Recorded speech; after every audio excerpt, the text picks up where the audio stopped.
Welcome to another conversation. So today I've got with me Jin, and we're going to be talking about antinatalism in China, how it works in China, how much can people speak about it, and yeah, I think it's going to be really interesting because, as I was saying to Jin before we started the recording, China is, over the past few decades, really become like a key player in global politics. It's a very interesting place because the way that it governs is, should we say, like it's different from how we're maybe used to, or at least how we perceive it from the outside. Maybe is slightly different from how it is on the inside. I don't know. Maybe we'll go into that, but yeah, I think it's a country that a lot of people are interested in, and then obviously, everyone watching this will be interested in antinatalism as well. So, before we get into the bulk of it, do you just want to give a brief introduction to who you are, Jin? Just and also maybe like your relation to China as well, and yeah, just share as much as you're comfortable sharing. Okay. Yeah. Well, thanks for having me, Lawrence. My name is Jean. I'm from Shanghai, China, and I'm currently a PhD student based in the Netherlands. But I've only moved to the Netherlands 3 years ago, just like 1 year before COVID. So I spent my entire life pretty much in China. Other than that, I I would kind of consider myself a vegan antinatalist, just like many of other guests that you have. So that's about me. Yeah, pretty much. All right, nice. So, um, let's go into a bit of sort of background stuff about China. So, um, what is like the general situation in China when it comes to discussing ideas that kind of fall out of the mainstream and maybe are seen as um, like socially, I don't know if socially unacceptable is the right term, but ideas outside of the mainstream that maybe sort of like would criticize the mainstream, like something like veganism or antinatalism or some other idea. What is like the general culture in China, both like on the ground with people, but also with the authorities, with discussing ideas like that. Yeah, when it comes to discussing these relatively unconventional ideas, it really depends on how influential you are. So if you're like me, who's just like a nobody, it's very unlikely that the authority would be kind of keeping an eye on you, or you know, yeah, like you're unlikely to get into trouble unless you become more famous, or if your article get popular. But sometimes they do monitor people on social media, so it's really difficult to say. Like sometimes you just for some reason got the attention from the local police. Sometimes they have a campaign, trying to crack down on certain ideas, and all of a sudden, your account will be blocked, even if you're not influential. These Mm, sort of things that happen in China. It's kind of like how Facebook has been, and also YouTube, like what's happening in these platforms as well. Like sometimes you just don't know what triggers them. And I think when it comes to discussing philosophical ideas, it's relatively safe, unless you are trying to like sensationalize or make it very uh, if you want to encourage people to subscribe to certain ideas, you still have to be very careful. But now, like on China's equivalent of YouTube, which is called Bilibili, there are a couple of videos of people, being very outspoken about child-free ideas and reasons to not to get into marriage, and also antinatalism. There are a couple of videos. There are some of them were they were actually copied from the YouTube, and mm. put it on Bilibili. And I don't think these videos have any. Uh, I don't think these videos will be taken down anytime soon.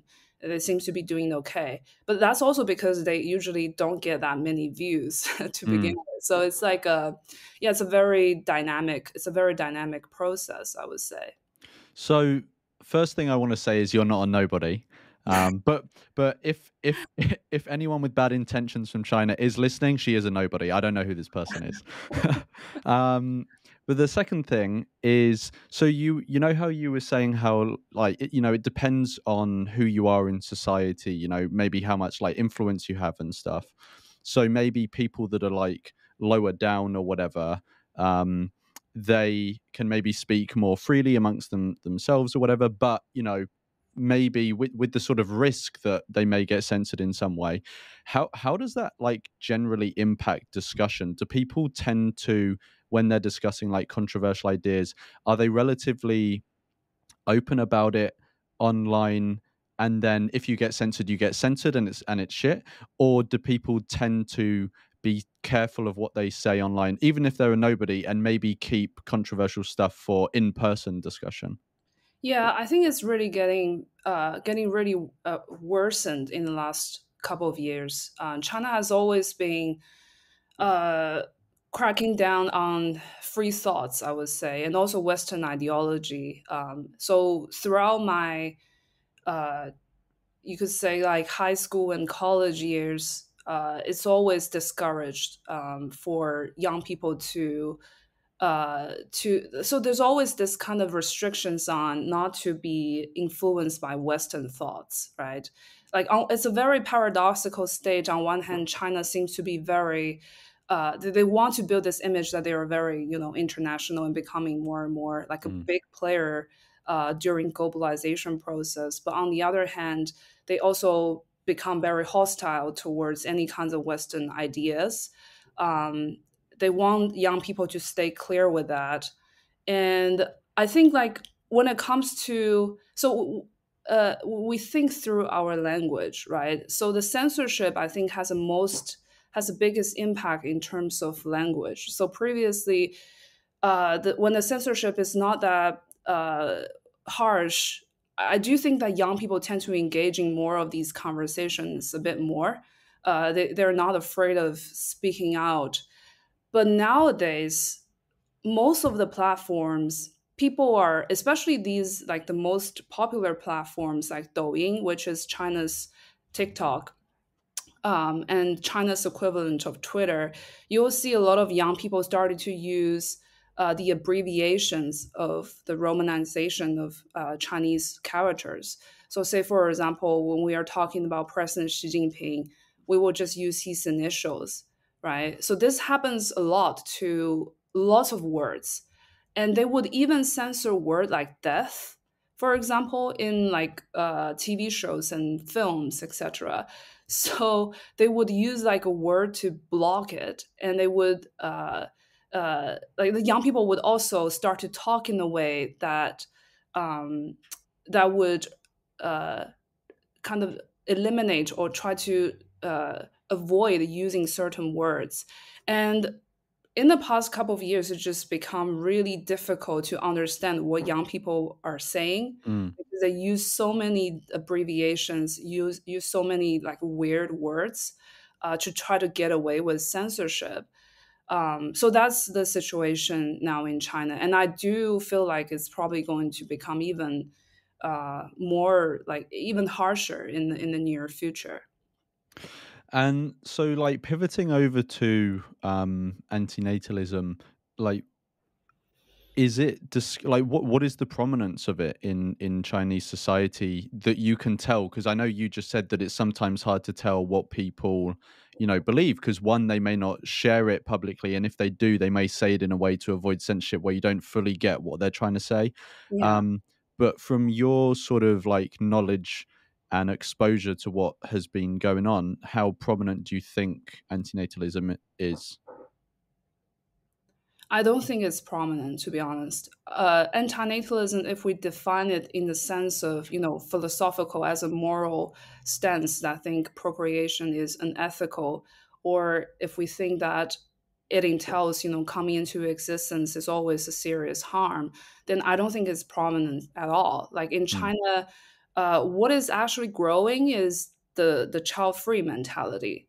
It's more like I don't want to bring a child to this world to suffer, mostly because of society, all the restrictions, all the costs that are involved in rearing a child.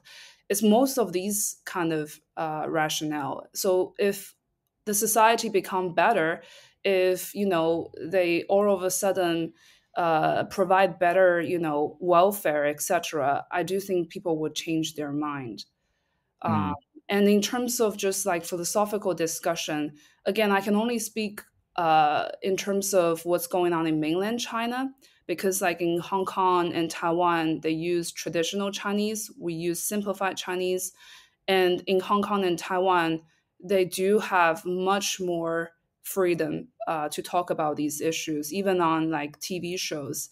I knew there's a Hong Kong philosophical program, or like a kind of like a discussion on TV about antinatalism, and just uh, describing and reiterate David Benatar's "Better Never to Have Been." mm, But such a program would never ever happen in China. Like these kind of discussions would never happen on China's like public sphere.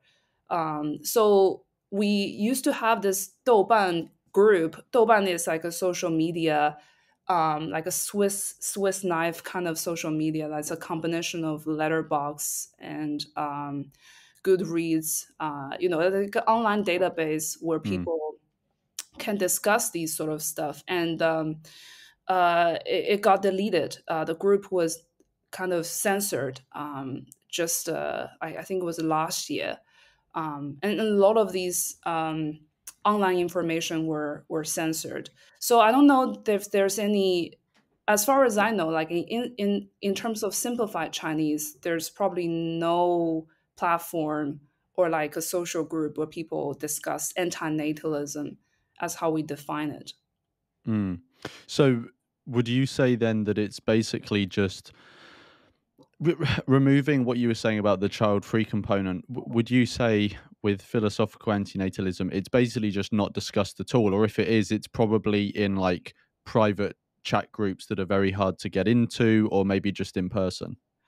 I wouldn't say it's not discussed at all, because there, say for example, Benatar's "The Human Predicament" has a Chinese translation. It has Mm, published in China, so it's unavoidable to talk about Benatar and this book. And of course, antinatalism was discussed, just like briefly on, let's say, for example, a news outlet. They would run an article about it, and I think BBC has also like a Chinese article on this. I don't know if it's like a translated, if it's like BBC China that did, their Chinese team did it, or because of it's just like a translation of the English version. mm, There were just like bits and pieces of antinatalism discussions here and there. And I also knew there were a couple of master students who did their thesis on antinatalism. And I was also invited. So one of the master students, he was hosting a just like one episode discussing antinatalism, and I was invited as a guest. So this is like the as far as I know, probably one of the very few Mandarin speaking like mm. discussion about antinatalism in simplified Chinese world. Can you just like I don't know how much information you want to share about it, but like can you just go into a bit more about that um that thesis? So that was a master's student who was at a university in mainland China. It wasn't a Chinese student outside of China. It was Yeah, in yeah. and so they were doing a thesis on antinatalism, and then what it was like a they had like some sort of online call and they wanted you to join as a guest. So no, it's not really an online call, but more like it's a podcast that has like featuring different kinds of topics, right? So Mm, this is one topic, and I think they have for different topics, they also have different hosts as mm. well. Who's like familiar with these topics. So like Okay. this student, yeah. So this master student, he was the host of that episode. Okay, cool. Yeah, yeah, that makes sense. If just any of these things that you've mentioned, I'm gonna go back through this and try and like pick up all the things we mentioned, and maybe I can link them in the description. Like if you have, links to any of these things, just in case someone is watching, um, who Yeah. speaks simplified Chinese, and then Yeah, they Mandarin. can find them. And I think like Hong Kong, they also have a group that's relatively more active. They have a Facebook page. Um, I think in traditional Chinese, they translated antinatalism as um, non-procreation. Mm, So actually, yeah, the word antinatalism is quite difficult. Like we had some debates about how to translate the term. I guess it's happened in many other languages as well, yeah. like how to more accurately capture the idea of antinatalism. And I think like in China, the definition or the translation that I prefer also was a strategic a strategic move to try to get away with the censorship. So Mm, instead of say, for example, anti-procreation, we would just say like anti-birth. mm. Yeah. Yeah, yeah, yeah.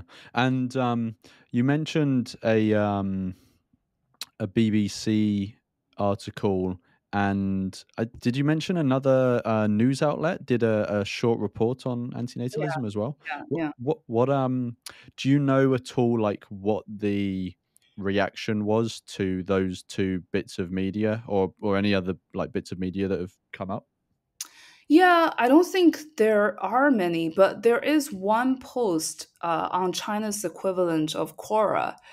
Um, so I'm just gonna say 100 times Chinese equivalent of something a lot. So there's a website that's very popular. It's kind of like a Chinese equivalent of Quora, and there is one. I believe was also a master's student who wrote his thesis on antinatalism, and he laid out all the major arguments for antinatalism, and it got lots of upvotes. Mm, So whenever I check, this is what's I think quite intriguing because it does seem to me that people in general online are very sympathetic towards antinatalism. So whenever I check any uh, videos or posts, web posts about talking about antinatalism in simplified Chinese, um, I do see many people are resonating with this idea. But of course, like for the news article, they don't open. Sometimes they don't open the comment section, so there's no way people can leave a comment. This is like a much more favorable reaction than I expected, and it's mm. much more favorable than veganism's, like the reaction provoked by veganism in China. Oh, really? What just quickly as an aside, what is like the opinion of veganism in China? Is it seen as like a Western import, or? Yeah, I mean, now is more and more being framed this way because of also like the promotion of alternative protein.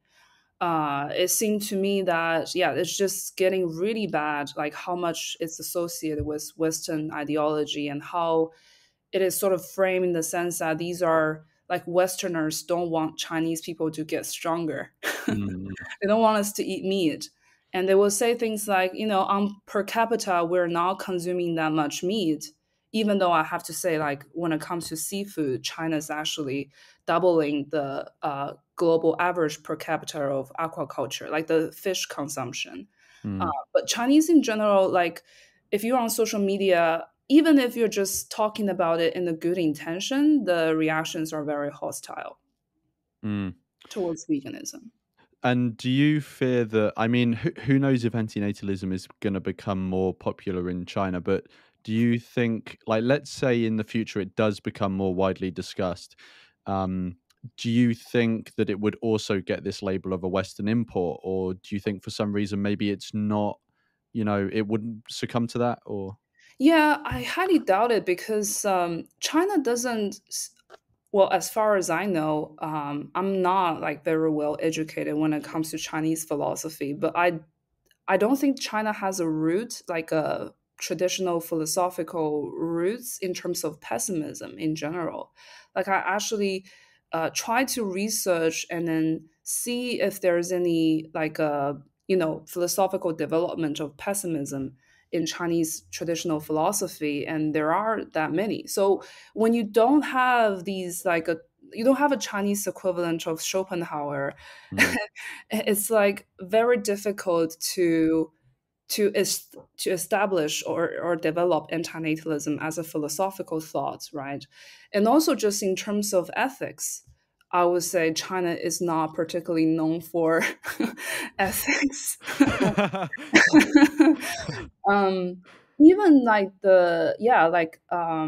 when it comes to, I don't know like how exactly is ethics being developed in China, but when I went to a couple of like a virtual conference, like a nationwide virtual conference in China on animal ethics and on environmental ethics, it just seemed to me that they are not particularly interested in these kind of not very practical kind of philosophical discussions. It's all very pragmatic. If it's about bioethics, they would talk about transplanting organs or like surrogacy and these kind of bioethics, like applied ethics. I don't really see there are many discussions about these more, yeah, just like more abstract stuff. Maybe there are, just I haven't come across them. Mm.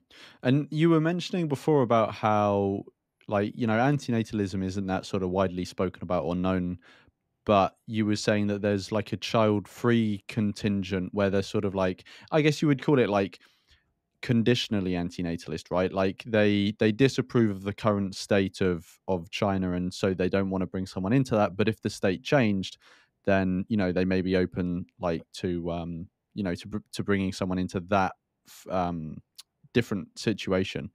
Um, but we've like in conversations we've had before, you've mentioned things like I think it was called the Final Generation movement. Yeah, Is yeah. that linked to that? Can you sort of explain what Yeah. that is, and does it relate to antinatalism at all? So yeah, I would say it's very closely related to what we just said about conditioned antinatalism. So there was a video that went viral during Shanghai's lockdown. It was a very harsh lockdown, and there was this young couple. I believe it was the guy who's shooting the video, and in the video there was this medical stuff, or like you don't know if they are just working on behalf of the police or something. There's just like people being very aggressive when they have a little bit of power under their belt. So Mm, they were forcing this young couple to get centralized quarantine. And like, I don't know if you've seen those makeshift hospitals that they built in a very short period of time in China. So like a lot of these quarantine uh, facilities are just like horrible. They're really bad. They're really badly built, and nobody wants to be quarantined in these kind of places. So the young couple refused to go. Um, so they had this kind of argument with the medical staff. And also just to provide a little bit of context, in China, like if you want to enroll in a prestigious university, or if you want to get a job in the public sector, as a civil servant, you have to have a very clean record. mm, And you also have, yeah, even like your parents cannot have any criminal records. So when the medical staff was threatening the young couple and shouting at them and saying, if you are not going to if you don't go with us, your three generations are going to be affected. And the young couple just said, well, the guy just said, this is our last generation. Thank you. mm, And just the video just ends. At that point, it was very satisfying to watch. For a lot of young people, it was, yeah, definitely. I think many people can find themselves relate to that sentimentality a lot, in the sense that you are really pushing us to our limits, and there's no way that we would bring a child to go through the same, to tolerate the same kind of harsh political regime. This kind of totalitarianism is just unbearable. And also, in China, just before this video, before the COVID stuff, there were also two kinds of, I wouldn't say movement, but more like just like a social phenomenon. The one is involution, and the other one is lying flat.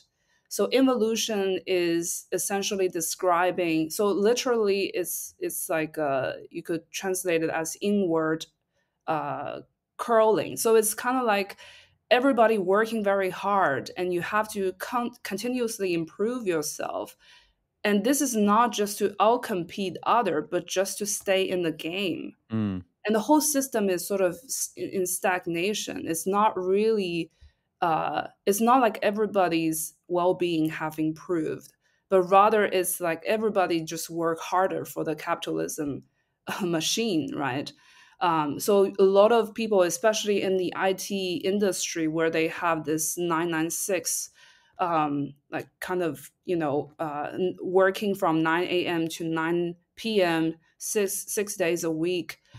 So people are really sick and tired of this lack of work life balance, and how young people are not able to see their future under that kind of environment. So this is what involution meant. And in China, lots of people are saying we want to say no to this kind of phenomenon, and that sort of gave birth to the lying flat phenomenon, Mm. which is, this term is actually came from a German. It's like a tongue-in-cheek book about the art of lying flat. So it's essentially just we give up. Like there's nothing we could do as individuals. So why not just to do the bare minimum just to survive? And then at first, I think it was some guy posting how he developed some recipes to grow algae, so he can use like a minimum input, like grow algae to maximize the nutrition to just for him to function lying flat, and he can do whatever he wants, in a small apartment, just not to work, and just use his savings to survive. So a lot of people, young people, are just kind of opting for this kind of lifestyle of lying flat. And because we cannot, vote, we cannot vote with our feet, because Chinese passport is like one of the most useless passports in the world. And so a lot of women are saying we're also voting with our ovaries. Mm. Like this is how we not really fight, but just like a you know um, like a this is how we work against this system. It's like a form of protest. It's yeah, you could say it's a kind of protest, but like in a very peaceful way, Mm. right? Yeah, Yeah, yeah, yeah, yeah, yeah. civil So do you? disobedience. Sorry. No, I was just saying like a civil disobedience. Mm. Yeah, yeah, exactly. I guess it's like civil disobedience, but by not doing something rather than actively going out and doing Yeah, something. Because usually when people think of civil disobedience, they think of people like going out on the streets or something like that. But this is a way of just, you can just keep living your normal life, but by sort of not doing something, or I guess like actively not doing something, it's like a form of civil disobedience. yeah, yeah, Um, yeah, so maybe I'm going a bit out on a limb here, but if if there are these sort of like like stirrings or whatever, or feelings of uneasiness around procreation in sort of at least I'm guessing these sort of movements like the lying down movement and stuff, they're mostly young people, right? I would guess. yeah. Mostly young people. Yeah. So, like, if there's that sort of feeling of unease around procreation anyway, I know that it's maybe like antinatalism isn't discussed that much, but do you think those sorts of movements, given that they have grown in China, do you think that would make people more open to antinatalism if they were to come across it? Or do you think it's antinatalism is just still in like a whole nother lane? It would, it would just be a completely different ballpark. I do think that it makes people more sympathetic towards antinatalism. But on the other hand, again, I feel like there is this lack of foundation in terms of thinking about it from a philanthropic Mm, perspective, right? I still think most of people sort of frame it in the sense that this is a personal choice. So mm, even when you are looking at videos discussing all the negative impacts of marriage and for like having a kid in China, people will just make it very clear upfront at the beginning and say, no, this is nothing to do with imposing my ideas. It's just like eventually it's your personal choice. So if it seems to me that if they kind of consider it as a personal choice, then there's kind of this barrier in terms of uh, getting to the antinatalism idea, which is arguing actually your decision is affecting someone else's life, right? So if they Mm. continue to kind of think of it narrowly, I do think there is some kind of limitations. Mm. And just like pivoting onto government policy now. So, like, obviously, one of the things that is famous about China is that they had the one child policy, right? Yeah. Now, like, we've spoken about that before, and you actually enlightened me on it, that actually it was more complicated and nuanced a policy than people from the outside perceived it as. Because I think generally from the outside, people perceived it as everyone is only allowed one child in China. And actually, the case on the ground was actually a bit different from within China, right? Not to say that the policy was any more justified or anything like that. It's just factually, it was different from how a lot of people perceived it from the outside. Are you able just to go over a bit what the one child policy was actually like in China, and just as much as and maybe some of like the implications that has had, or like the consequences it's had?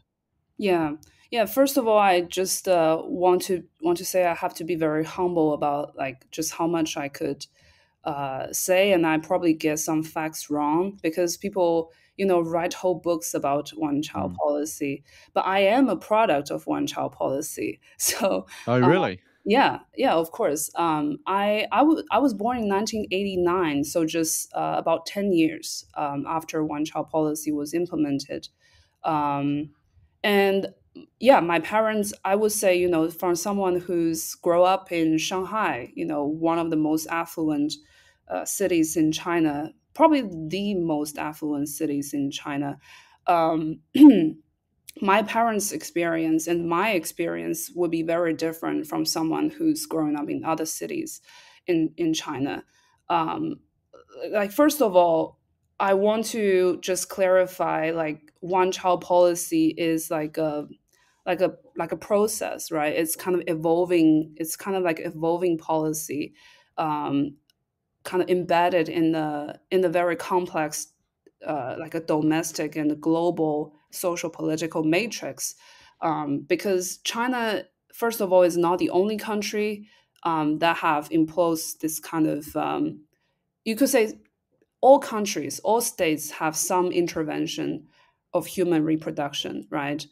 The state decide who you can marry, at what time you can marry, right? At what age you can marry, etc. You can reproduce. Um, but China is definitely unique in the sense that it put a quota on it. But at that time, before one child policy was implemented, China was already starting family planning, and it was like a very complicated kind of evolution of from starting from family planning all the way to this one child policy, and it was actually a lot of this has a global kind of influence to it because I think it was maybe in 18th century and early 19th century there was starting to have this Malthusianism and this just idea, the global anxiety over the growth of non-white population. So like when China, influenced by the eugenics idea and the family planning idea, was actually from Western scholars. Mm. There was this very well-known family planning advocate from America. Her name is Margaret Sanger, I believe. And she visited China and saw a lot of poor children on the street. And you can already tell if she's like being sympathetic towards the very harsh condition of these children, or if she just like act on a pure disgust of how just unbearable this kind of these people are going to be externalities of global development in the future. So this is one global factor, and then also there is this very strong kind of a scientism in this, or just like a modernization influence, in the sense that China, like many intellectuals in China, just believe numbers is everything. So you can sort of quantify everything. And it's very funny if you look at how statistics, like the development of statistics, is also endorsed by many eugenics, or there's like a connection between statistics and eugenics. And China at that time, many intellectuals really think that human populations could be engineered, and science is the answer to everything, right? So this is another kind of a larger, you could say, factor that's influenced China's one-child policy. And of course, throughout the years, it has implemented very differently. So first of all, the one-child policy didn't affect minorities. So the ethnic groups, like Uyghurs, for example, they were actually not affected by one-child policy. It's my ethnic group, which is the Han ethnic groups, where they imposed one-child policy. And of course, like in major cities, people tend to like local governments would implement the policies quite differently. I know, like, say, for example, some rural areas, they impose it very harshly, where you have coercive, forced abortion, etc. But then some other rural areas, they actually do not have these one child. They actually don't implement one child policy. So it's definitely, it depends on the local government. And also in 1980, like late 1980s and 1990s, there started to have this more kind of neoliberal take on improving the quality of children. So encouraging family to have a smaller household, so you can devote more resources to the children. And that actually, I think, including my parents, they were pretty convinced. So you don't actually have to force them. You just have to have these kind of propaganda to make them think that this is beneficial. This is beneficial for yourself, for your family. So the one child policy is definitely not like a monolith, or like something that affects all population in China, or implemented in a very coercive way throughout these decades when it's implemented. Um, that's I guess you can say like a brief discussion about one child policy. And do you know anything about what the outcomes of it have been? Has it, has it caused what is the general? Maybe here's a different way of putting it. What is the general opinion of people in China about the policy now that my understanding is like it's been relaxed now, right? Like the one child policy as it existed doesn't exist anymore. So um, It's actually lifted. It's mm, lifted in 2015 or maybe 2016, and it turned into a two child policy, or second child policy, and now it's actually become a third child policy. mm, So yeah, the states is encouraging young couples to have at most three children. And I would say, if it's not because of social media, I would go so far to say that probably many people like me, grew up in Shanghai, where pretty much all your classmates are the products of one child. Nobody has siblings, right? It's like mm, a very creepy kind of situation where this language of sisters and brothers just never enter our discussion. Very rarely you will find a classmate that have siblings. So you don't like once you're in that condition, it's almost like talking about water to a fish, right? So you Mm. never have this idea about one child policy, and my parents certainly are not like unsatisfied with the policy. So it wasn't until social media, you know, start booming and people start to share stories about, you know, how this policy was implemented in other parts of China. And then you get an idea, oh, actually, they do all these inhumane things to women. And there is like large scale female infanticide in China as Mm. well.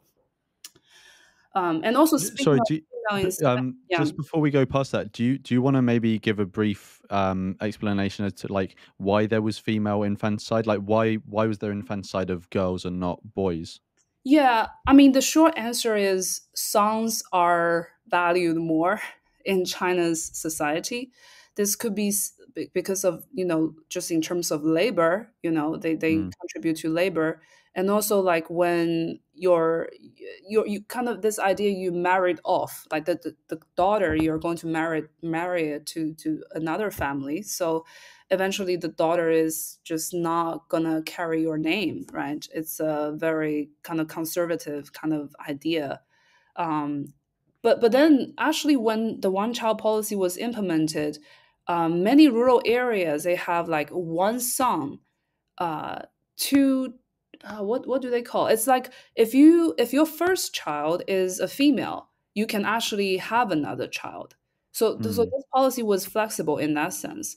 But still, like in rural areas, I would say even until these days, many you could say like a very regressive parts of China, they still consider daughters not as, you know, valuable as sons. Mm. So yeah, there was these kind of uh, you know, anecdotes that were circulating on social media where we have an idea about how one child policy was implemented. Um, yeah, what And was your question again it was about about like what how how people's how people reaction to see the it? policy. So I'm guessing that public opinion has kind of gone down since that. Yeah, I think the at least among younger generation, well, first of all, I would say like my parents' generation, they don't really talk about it, partly because it's kind of an intimate thing, and I would say most of East Asian communities or East Asian culture, we don't really share about these sort of stuff, right? If it's like something, say for example, coercive, you know, birth control and these kind of measures, women don't really talk about it. They don't share these stuff with their daughters even. There's a kind of taboo in sharing about these information, and also gradually, especially after they lifted the one child policy, it actually created a backlash because people, you know, just feel like, okay, you're really treating our bodies as machines that you can turn it off and on, right? So the third child policy was, yeah, not having any, I would say, positive incentive at all, I would say, among many educated, more educated population. Mm. They just think that this is like a joke. You're treating our bodies like, you know, not really seeing us as autonomous beings. Mm. And do you think that well, before I ask this question, I'm guessing the one child policy had there was no one at all tried to link it to antinatalism at all. I'm guessing that that wasn't, you know, I think sometimes in like the Western media when there's commentary on antinatalism, which is obviously not that common, but when there is, I think some people who are against it take a cheap shot and try to link the one child policy to antinatalism and link it to like authoritarianism and stuff like that. But I'm assuming within China there was literally no link between antinatalist thought and one child policy. It was simply you know, a form of improving the population or a sort of a practical policy. I don't think there is any link in Chinese language. And I look at, you know, when how policies are being discussed in English literature, they would use antinatalism to describe China's one-child policy as well. Mm. But in China, in simplified Chinese, I've never seen anyone make this link. Mm. And do you think that if antinatalism were to be more talked about in the future in China, do you think it would become, because because you've been saying that, the one child policy is something that's seen more negatively now, and it's a government policy that was used to control people's reproductive systems, right? So if antinatalism comes along, people may, their sort of background understanding of reproduction is that it's something that is being controlled, and it's used to control me. And so if antinatalism comes along, do you think that would maybe bias people against antinatalism, because they would maybe see it as linked with authoritarianism, even though obviously it isn't, but just because of that cultural context? Yeah, this is a difficult question. I would say I cannot make any kind of generalization Yeah. about how people are going to react to it. But my prediction is it's just going to be as polarized as any kinds of topic these days. Similar with Yeah. like how certain issues are being discussed in English speaking world. Like you just always see this such large like polarization on both end of the spectrum. So it's very difficult to say. Yeah. No, I get that. Cool. So what do you think like a general reaction would be from the government if antinatalism were to become more discussed, on like social media sites or whatever? Do you think it would be something that would be very on the top of the list for censorship, or you think they would actually be at all tolerant of it? They're not going to tolerate it. I mean, say for example, our antinatalism group was deleted. So at first they shadow banned the group, Hmm. and as far as I know, there are other you could say like more philosophical like groups that talk about these darker issues. I've also heard they are being banned and deleted. And the Hmm. vehement, the voluntary human extinction movement. There's also a um, unofficial Chinese community on Douban. They were also deleted, even earlier than us because they are more Hmm. popular than us.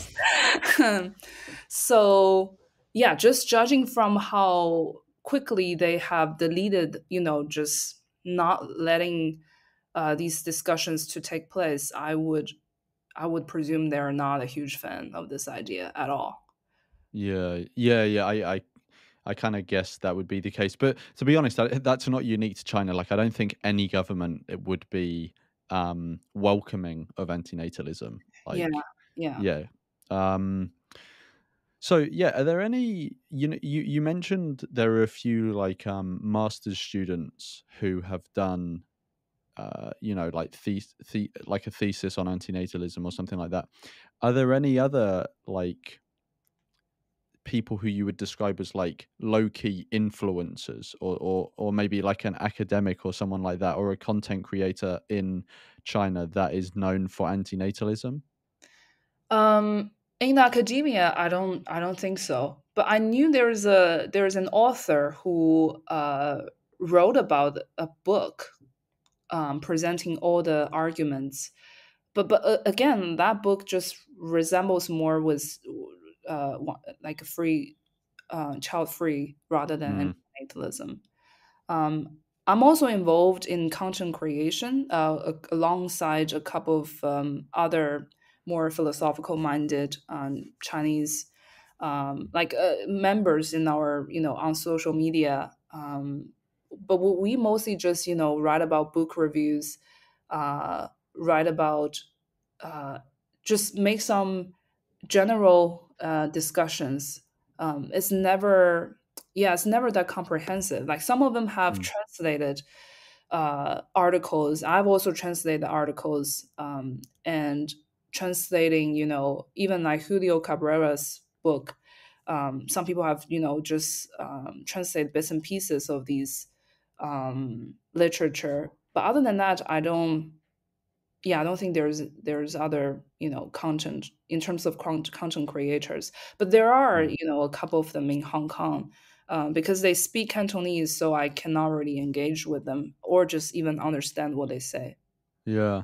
And you were saying that you're like part of a group that does some like content creation on antinatalist stuff. I'm assuming is that like an organized group, or I'm guessing it's just like a group of like interested people who, if something comes up that's interesting and it's like easy enough to translate, they do it. And Yeah, yeah. yeah, I was assuming it's not like more organized than that. Like no, it's no one's employed to do that or anything. Yeah, no.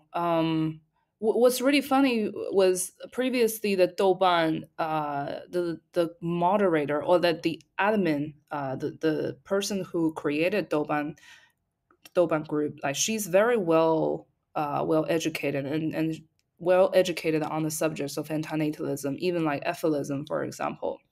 These ideas have been discussed in Chinese, of course, but like majority of the people who like the adjacent idea, like ethylism, vehement, promotalism, etc., like they have been discussed in Chinese, but it's like very brief kind of Mm, discussion. And the thing about that moderator is that she actually ended up having given birth to a girl. So she became a mom, and then she just gave up on her endeavor. And then after that, that group was censored very mm, shortly. So in mainland China, um, it's never been like organized. And mm, I find it also just probably a beneficial thing to have a decentralized way of discussing this issue. So nobody, they cannot catch anyone. Like you mm. never have like a leader of anything. That's actually better, I think, if we're talking about China's environment. Yeah, and the stuff that you guys do translate, when you translate stuff, whereabouts do you share it in like private groups that still exist and haven't been censored yet, or are people bold enough to share it like publicly, or where Yeah. does it go? I mean, all of them are public, right? All these discussions, you can find them. It's just very lucky that a lot of these articles were written before the censorship became very harsh, and I guess nobody reported. So that's lucky. Like I wrote a book review of Better Never to Have Been, and it got like 9,000 views or something. And that Celebrity. micro celebrity lister.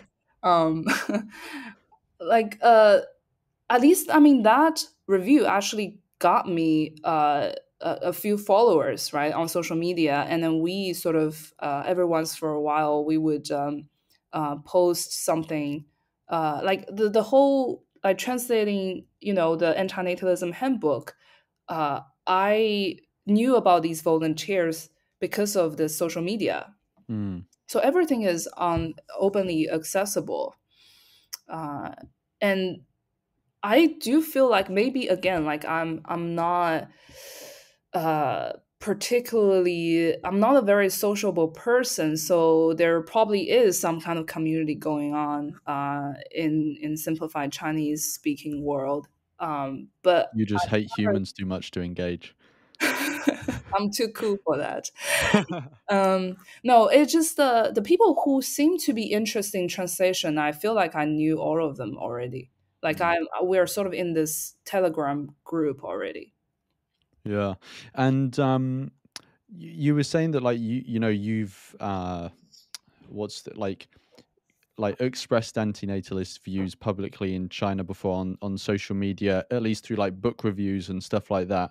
I don't know what the extent to like the views you've shared have, or if you've sort of held back on some of them. But what what's been like the general reception you've had with like sharing antinatalist stuff in Chinese social media spaces, or even like people like individual people that from like your childhood or whatever, that you're maybe still in contact with, if you've ever discussed this with any of them, like what is the general reaction you get from people?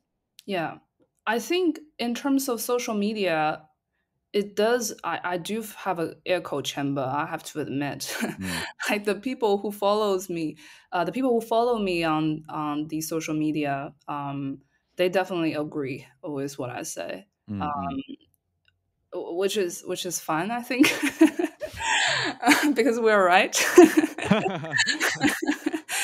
um, in terms of like my social, like in terms of reactions from my friends or family, I would say in general, they do not agree with me, but they also are not taking it personally either.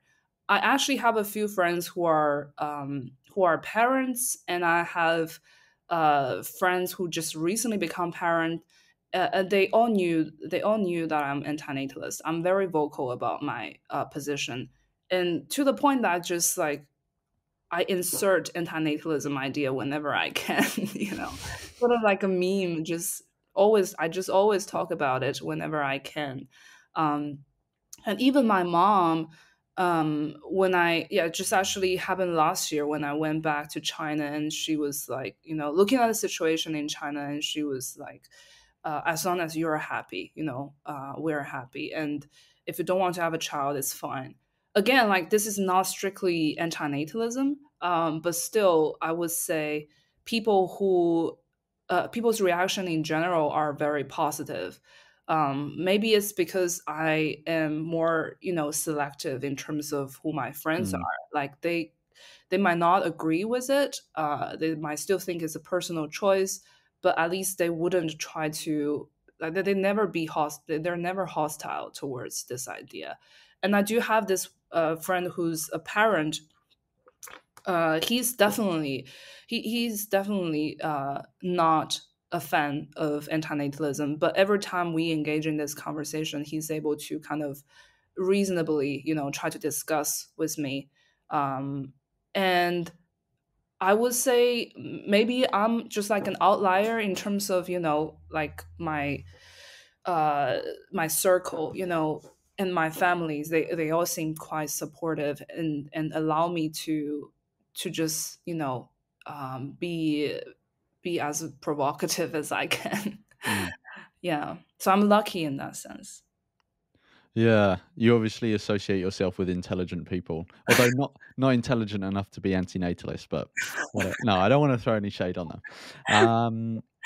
Cool. So if someone is what I know you hate humans, but if someone is watching this and they think, oh, Jin is just like amazing, like very intelligent. I want to like see what that brain produces.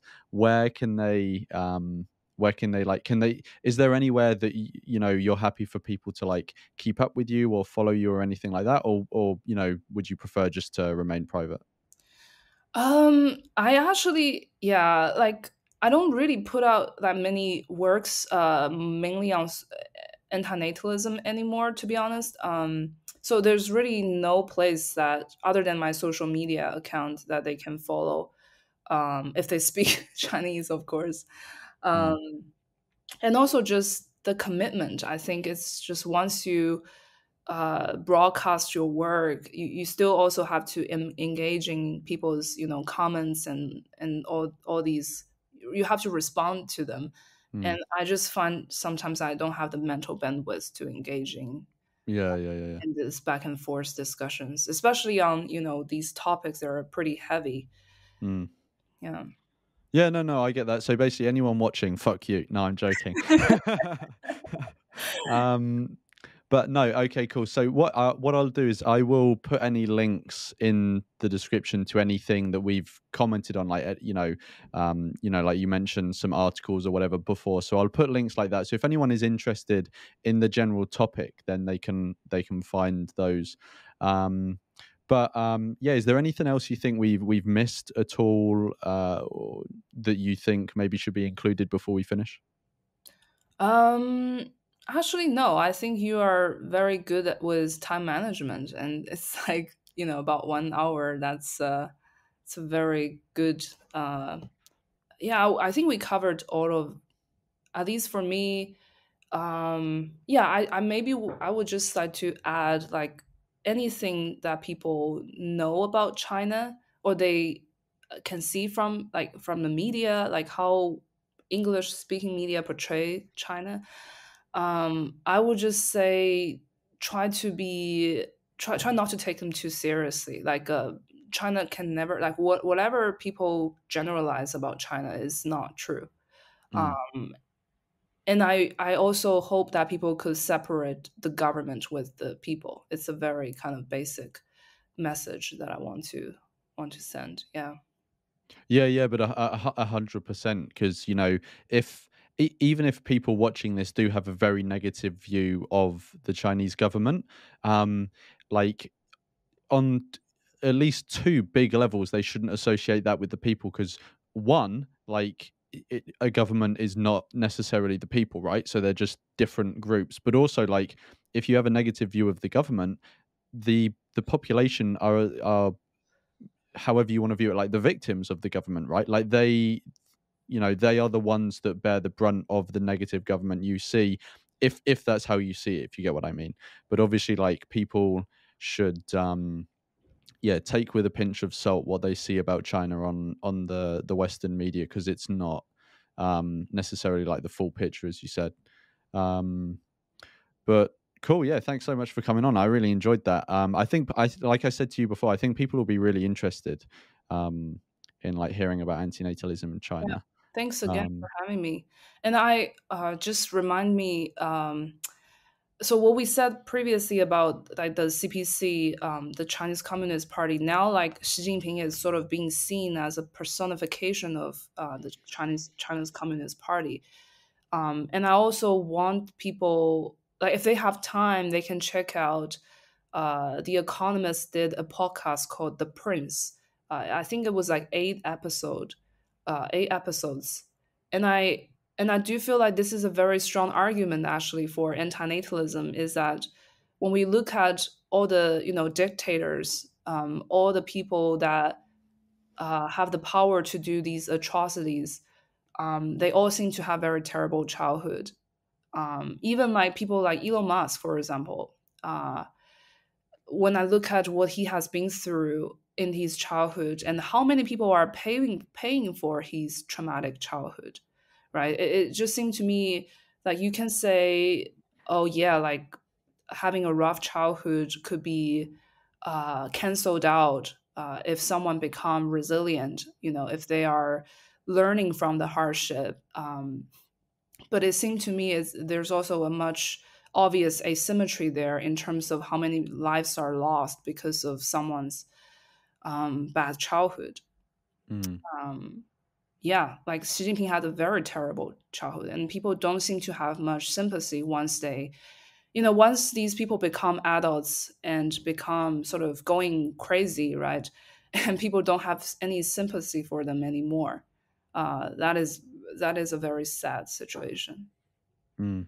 No, I yeah, I agree. It's like, I mean, I know I know, like, it's a bit, when you're talking to one individual person and you say, oh, at least one of the reasons we should avoid procreation is because you never know how much harm the person that you're going to create is going to do to others. And obviously, a dictator is on the like extreme end of that, but it's still it's still like a valid consideration, because I don't think that's a consideration that people generally have at all.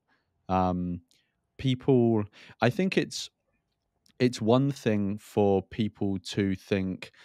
I do think some people in sort of like mainstream natalist culture do think, oh, what if my child were to have a bad life themselves, and that could be because maybe they had a bad life or something like that, and they're worried that their child may have the same. But it seems to me, and I've got no data on this, it just seems to me that it's even rarer for someone to think about the harm that their child will do to someone else, or to others, if you get what I mean. Yeah, Um, including animals, which I think is probably more common. Like, I think humans do way more harm to other animals as individuals than they do to other humans on average, probably.